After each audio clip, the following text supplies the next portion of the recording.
Hello, YouTube. If that's where I'm going to post this, I'm still not sure. Some of you know I'm trying to carve a new material here, styrofoam. Not expanded polystyrene, but extruded polystyrene, the denser stuff. This stuff you see here. These are 2-inch sheets of Foamular. You can see the Pink Panther on there. And a tube of what I thought was going to be my adhesive of choice, Loctite PL300 foam board adhesive. It's great for sticking foam board to substrates. It's great for sticking foam board to itself, but it's not good in this application. And I will go into that in another video when this is all done, titled probably something like What I Learned on My First Styrofoam Piece. I would not use this again, but I used it here. So I took a 96-inch sheet of foam, cut it into 16-inch pieces, and stacked and glued them together with cross-laminating patterns of beads of glue. You can see here. I stacked them and I weighted them down with whatever I had. I had 2 6-inch blocks, concrete blocks, 1 heavy turned stone bowl, and 2 bricks.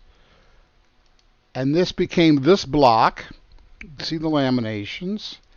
And this is the orientation in which I have carved it.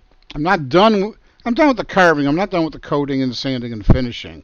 So this is what that became. And what I'm going to do is just spin you around, starting with a dead square on shot of what I call the front. There's no significance here, but I call this the front, probably because this is the sketch I had in my sketchbook, or something sort of like this. It has evolved. And I will spin you around. I always say if the finished product ends up looking exactly like the sketch, then chances are it didn't grow much in the process. So my sketch is not as complicated as this, but it's a beginning, a conception, the moment of conception. Conception is an idea, but it's also the beginning. Okay, I'm just going to spin this around. I am not going to offer insights or interpretations. That is your job. I'm not going to do it for you. And let me tell you something. Many of you have surprised the hell out of me with insights and interpretations that never would have occurred to me. And I'm just in your debt for that, because I learn from you. I learn from you, and I'm happy to hear what you have to say. Okay, I'm just going to spin this around, and we'll spend a little time on it. Front. You're going to see corners. There's a corner. And the next one you see will be a square on side, and another corner, square on side.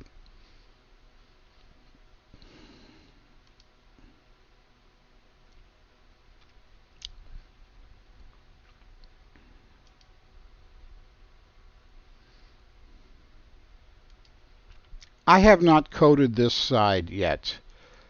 Probably because it needs more sanding and it might need more carving. It's clearly the most complex and ambitious part of the whole piece. And maybe the flash has washed this out and you can't see it very well.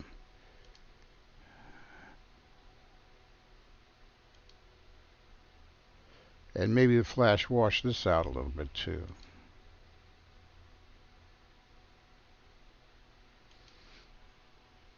Okay, let's go back. So there we are, 360 spin, all faces, all corners of this piece. I will give you the name. I call it OVUM, O-V-U-M, and I've always said that a well-chosen title has the potential to lead the viewer into the meaning of the piece.